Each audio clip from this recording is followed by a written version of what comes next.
Hello दोस्तों, जय श्री राम, जय बागेश्वर धाम। दोस्तों, आज का ये वीडियो, आज का ये दिन बहुत ही ज़्यादा शुभ है क्योंकि आज मैं आप सभी को जो जानकारी देने वाली हूँ वो स्वयं बागेश्वर धाम सरकार ने, महाराज ने स्वयं दी है। आप चाहे तो उनकी बड़ी वीडियो भी जाकर देख सकते हैं, लेकिन अगर आप अपना समय बचाना चाहते हैं और संक्षिप्त में वो चीज़ जानना चाहते हैं कि कल उन्होंने कौन सा उपाय बताया है, तो आज के इस वीडियो को पूरा अंत तक आप जरूर सुन लीजिएगा। और ये मैं गारंटी दे सकती हूँ कि अगर आपने आज का ये वीडियो पूरा सुन लिया तो आप इस उपाय को किए बिना रह नहीं पाएंगे। दोस्तों, यहाँ मैं बात कर रही हूँ किन्नरों की। किन्नरों को हमें कौन सी एक चीज अपनी दे देनी चाहिए और कौन सी एक सबसे छोटी सी चीज उनसे ले लेनी चाहिए, जिससे आपके जीवन में पड़े हुए हर प्रकार के रोड़े दूर हो जाएंगे, शत्रुओं से आपका पीछा छूट जाएगा। अगर आपको किसी को पाने की इच्छा है तो वो भी तुरंत ही पूरी हो जाएगी। अगर आपकी तरक्की रुकी हुई है तो वो भी तुरंत ही हो जाएगी। कर्ज मुक्ति से लेके धन प्राप्ति तक हर प्रकार की आपकी इच्छा, संतान प्राप्ति से लेकर शादी विवाह तक की आपके योग की इच्छा, सभी प्रकार की इच्छाओं का आज इस वीडियो में ही मैं आप सभी को निदान बताने जा रही हूँ।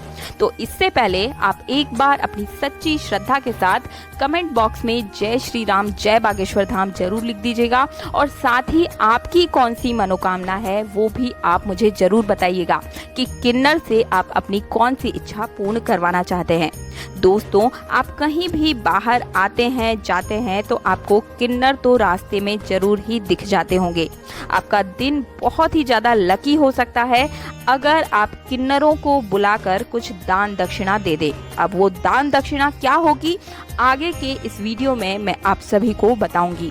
लेकिन उससे पहले मैं आपको बता दूं कि कभी भी कहीं भी शादी ब्याह हो या फिर आपके बच्चे का जन्म हो या फिर आपके घर का गृह प्रवेश ही क्यों ना हो, किन्नर आपके घर बिन बुलाए ही आ जाते हैं। लेकिन वे आप सभी को दुआएं देने आते हैं, बलाएं लेने आते हैं। इसलिए आपको कभी भी उनसे झगड़ा नहीं करना चाहिए। आपको हमेशा उन्हें नेग जरूर देना चाहिए।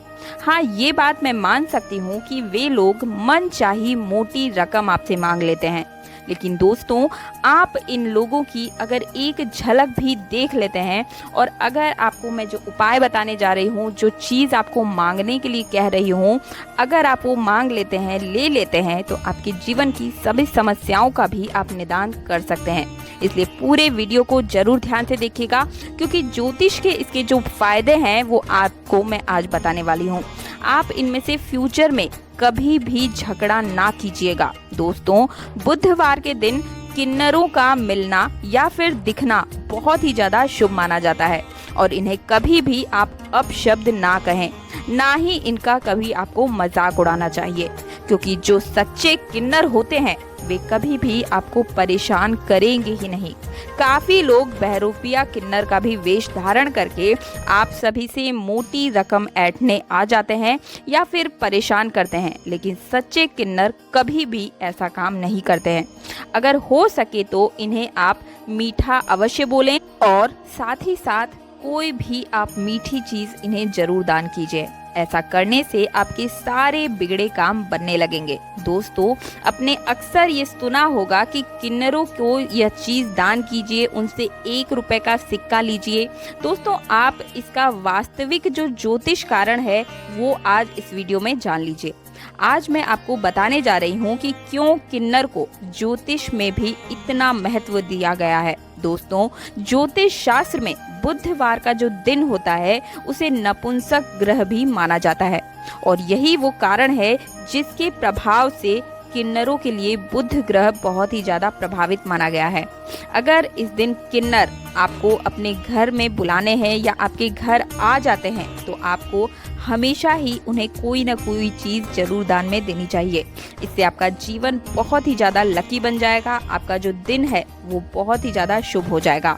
अगर उन्होंने आपको दुआएं दे दी तो यकीन मानिए दोस्तों, सोने पे सुहागा होगा। अगर आपको बुधवार के दिन अपने आप ही किन्नर दिख जाते हैं तो इससे ज्यादा लकी डे आपके लिए दूसरा कोई हो ही नहीं सकता। दोस्तों, अगर आपने उनका आशीर्वाद जो है वो प्राप्त कर लिया तो सीधे गणेश जी की जो दया दृष्टि है वो आप पर हमेशा के लिए बन जाएगी, क्योंकि गणेश जी को ही बुध ग्रह की जो स्वामी है वो माना जाता है। तो सबसे पहले मैं बात करूंगी कि किन्नरों को कौन सी एक चीज है जो आप सभी को दान में नहीं देनी चाहिए। दोस्तों, इससे दान करने से आप पाप के भागीदारी बन सकते हैं। अगर आपके यहाँ पर अगर कोई मांगलिक कार्य चल रहा है और उसी दौरान आपके घर पर किन्नर आ गए हो तो आपको कभी भी उन्हें पुरानी झाड़ू या फिर नई झाड़ू को दान में नहीं देना चाहिए। दोस्तों, अपने घर में झाड़ू को क्या माना जाता है? माँ लक्ष्मी का स्वरूप माना जाता है। ये बात तो आप सभी जानते ही होंगे। अगर आपने झाड़ू को किन्नर को दान दे दिया तो आपके घर से माँ लक्ष्मी भी रूठ कर उनके साथ ही चली जाएगी। घर में पैसे की हमेशा तंगी बनी रहने लगेगी। यानी कि आपके जीवन में इस बात का आपको विशेष रूप से ध्यान रखना होगा। और दूसरी जो चीज़ है वो हम अक्सर दान में कर ही देते हैं। यानी कि वो कौन सी चीज़ है, ध्यान से सुनिएगा।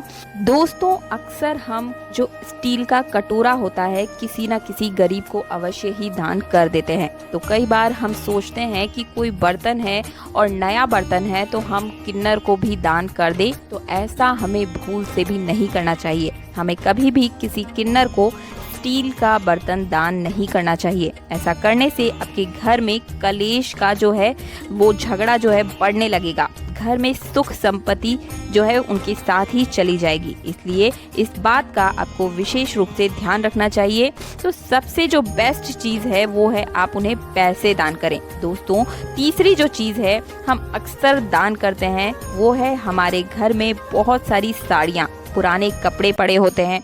तो दोस्तों, कभी भी किसी गरीब को कपड़े आप दान करते हैं तो आपका जो बुध ग्रह है वो बहुत ही ज़्यादा स्ट्रोंग होने लगता है, यानी कि मजबूत होने लगता है। आपने यही पुराने कपड़े किसी किन्नर को अगर दान कर दिया तो आपकी जो पूरी लाइफ है वो बिगड़ सकती है। आपको कभी भी किन्नरों को पुराने कपड़े दान नहीं करने चाहिए। इससे आपका बुध ग्रह है वो बिगड़ सकता है। आपके घर में सुख संपत्ति शांति जो है वो धीरे धीरे क्षीण होने लगती है। पुराने कपड़े आप किसी भी जरूरतमंद को दे दें तो आपके राहु केतु जो हैं वो अशुभ प्रभाव दे रहे हैं वे भी सकारात्मक हो जाएंगे। लेकिन किन्नरों को अपनी उतरन आपको कभी भी भेंट नहीं करनी चाहिए। आप चाहे तो उन्हें सस्ती ही साड़ी दें, लेकिन एकदम नई साड़ी और वस्त्र आप उन्हें दान जरूर दीजिए, लेकिन कभी भी उतरन आप उन्हें ना दीजिए। अब हम स्वप्न की बात करते हैं। देखिए, ये सब बात तो आप सभी जानते होंगे कि ब्रह्म मुहूर्त में देखा गया जो स्वप्न है वो फलित जरूर होता है। अगर आप स्वप्न में यह देखते हैं कि किन्नर आपके दरवाजे पर रो रहा है या दर्द से तड़प रहा है तो आपको बिल्कुल ही सतर्क हो जाना चाहिए, क्योंकि बहुत ही बड़ी समस्या की ये चुनौती है जो कि आपके घर आने वाली है।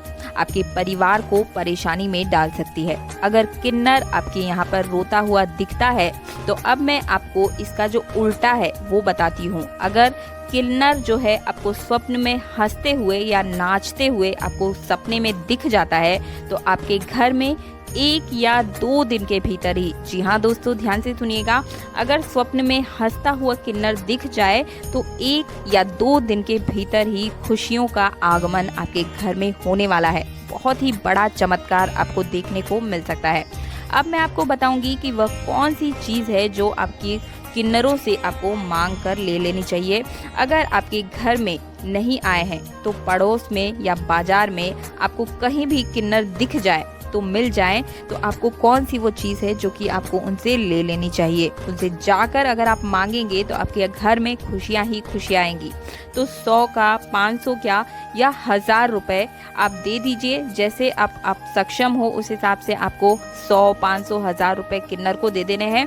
आप उनसे आग्रह कीजिए, हाथ जोड़कर उनसे आग्रह कीजिए कि 1 रुपए का सिक्का आप इसमें से मुझे दे दीजिए, बाकी के पैसे आप रख लीजिए, लेकिन आप अपने हाथ से मुझे मुझे 1 रुपए का सिक्का अवश्य दीजिए। अगर किन्नर आपसे खुश है तो वो 1 रुपए का सिक्का वे अपने दांत से टच करके ही आपको देंगे और उस सिक्के को लेकर आपको अपने घर आ जाना है। वो दिन आपके अनुसार शुक्रवार का हुआ तो वो बहुत ही ज्यादा किस्मत का ताला खुलने के बराबर होगा। आपको कोई भी धनवान होने से रोक ही नहीं पाएगा। आपको उस दांत से टच हुए सिक्के को लेकर अपने घर आ जाना है।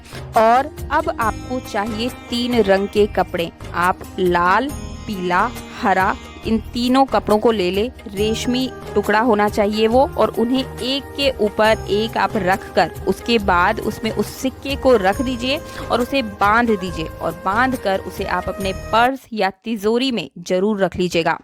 धन इतना बढ़ेगा कि आप सोच नहीं पाएंगे, और धन जो है वो खिंच खिंच कर आपके पास खुद चल चल कर आएगा, क्योंकि किन्नर का जो आशीर्वाद है वो आपको करोड़पति लखपति बनाने से कोई रोक नहीं सकता। तो अगर आप सभी को आज का ये मेरा वीडियो पसंद आया है, मेरी आवाज़, मेरा मार्गदर्शन अगर आपको पसंद आया है तो वीडियो को लाइक कर दीजिए। चैनल को सब्सक्राइब जरूर कीजिएगा अगर पहली बार मेरी आवाज़ को सुन रहे हैं तो।